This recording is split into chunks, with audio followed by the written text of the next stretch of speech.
Bookstore. It's located at 6 Plimpton Street here in Harvard Square. And as you can see, we're getting ready for graduation as the graduates walk by with their caps and their gowns. The Grolier was founded in 1927. This year, we are celebrating all year their 90th anniversary. Here are some more graduates as we enter the little bookstore. And here we go. Mr. Menkiti, how are you? Hi, Denise. I want to introduce my friends to you out there in Facebook land. This is Professor Menkiti. He is a philosopher, a professor, a poet, and a gentleman. And he's going to tell us all about what's going on here in the Grolier Poetry Bookstore. How are you, dear? I'm good, Denise. I'm good, very good. Yeah. You know, we're having our 90th anniversary celebrations for this historic place. Small place, but a lot of history. Yes. 90 years is a long time, you know. Yeah. So tell us, who's been through here? Oh, my God.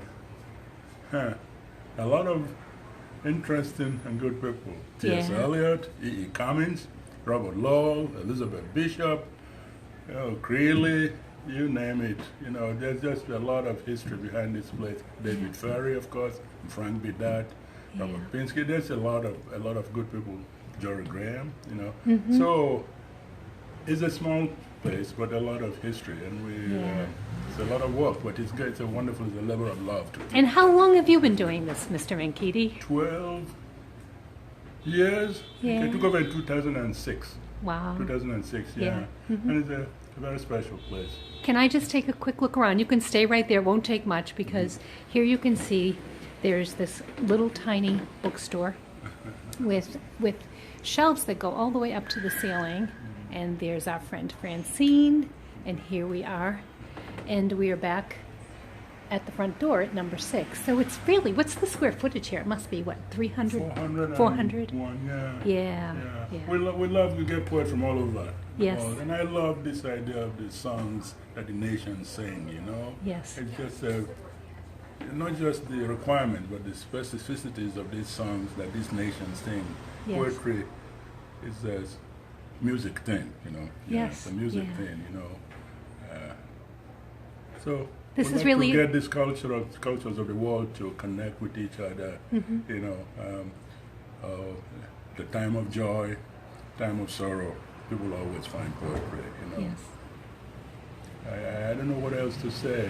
I grew up in Onitsha, and that's a very special place, you know. And, got involved with poetry when I came to this country, and it's just been very special for me. Yeah. You know, I did some work on Ezra Pound way back, almost 60 years ago, and then went on to train in philosophy and taught at Wellesley for 41 years before retiring.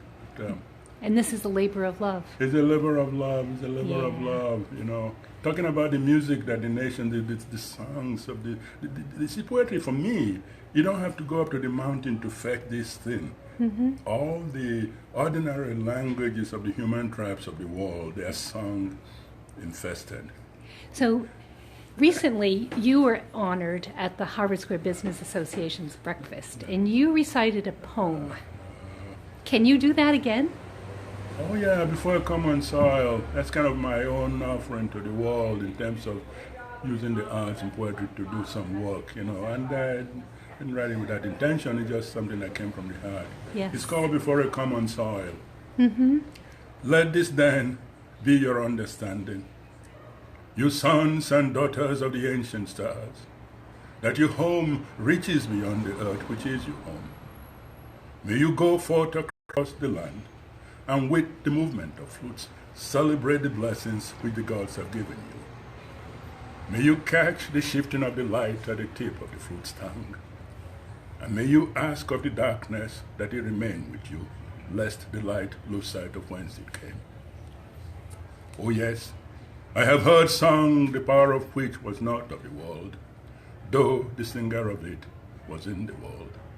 And I have called out to you, children of an undivided earth, that you join your hands together and be of one accord before a common soil, lest the rivers cease to water the land, lest the voices of the singers be forever stilled. Oh yes, I have heard sung the power of which was not of the world, though the singer of it was in the world. There was a poem, it was the offering. And it said, reach out your hand, Thank right? you, So here we thank are. you, We've reached thank out you. our We hand. found our hand together. Yeah. You know, because I've always felt that we fight like little chickens in the barnyard when we're made for glory. You look at the night sky and see those stars, and you say, what all these little fights, what do they mean, you know? When we're made for glory, we fight for nothing. Yes. So that was really my offering. And the poem has been read across the globe at the Dylan Thomas Boathouse in Swansea, Wales, Rebro, Sweden, in South Africa, with Witwatersrand University, where Mandela got his law. Beautiful. So, it's a message for the world and for me too, for our world. Mm-hmm. So can I bother Francine for just a moment and tell us about the event that's happening in a couple of weeks that we can all sort of come and celebrate the 90th anniversary of the Grolier? Well, it's really exciting. We have 8 hours of programming, starting with a children's hour. Several programs. We have Jim Verbal, who's performing John Berryman's Dream Songs. And we have Michael Mack, Hearing Voices, Speaking in Tongues. We have Grolier poetry press books that Ifani has published that we'll be highlighting. And we'll be showcasing a lot of future events. Mm-hmm. We have countless poets. I couldn't name them all. But the lineup starts with David Ferry, Kathleen Spivak, Lloyd Schwartz, and several others. And you're going to have some food. Grafton Street is a sponsor and vendor, Mm-hmm. and they have a delicious menu with patty melts and veggie patties, hot dogs for the children's hour, fruit roll-ups, beer, wine, and soft drinks. Sounds wonderful. And it starts at what time? 12 noon, And it goes until 8 o'clock. 8 in the evening. And you've closed Plimpton Street for the day, Yes, we have. so people can come, and throughout the day they can come into this little tiny bookshop and buy something. How's that? We want them to buy some poetry books. I think that's Yes. important. And how can people find out more about the event? They can go to our website. From the home page, they can link to the program for the event. And what a lot of people might not know about the Grolier is that since Ifani took over, we're a nonprofit. Mm-hmm. And this change was necessary because of the shift in dynamics in the business landscape. So we have events and we can fundraise, and we really need people's support, both through attendance and buying books here. Excellent. All right. Any last words before we say goodbye? Well, my last word is to have us use the power of poetry and the arts to move this world along.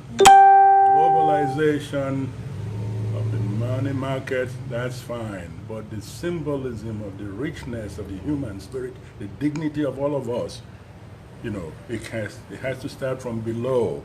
It's the arts and people of goodwill that have got to symbolize this thing from the ground up. The politicians are not going to do it.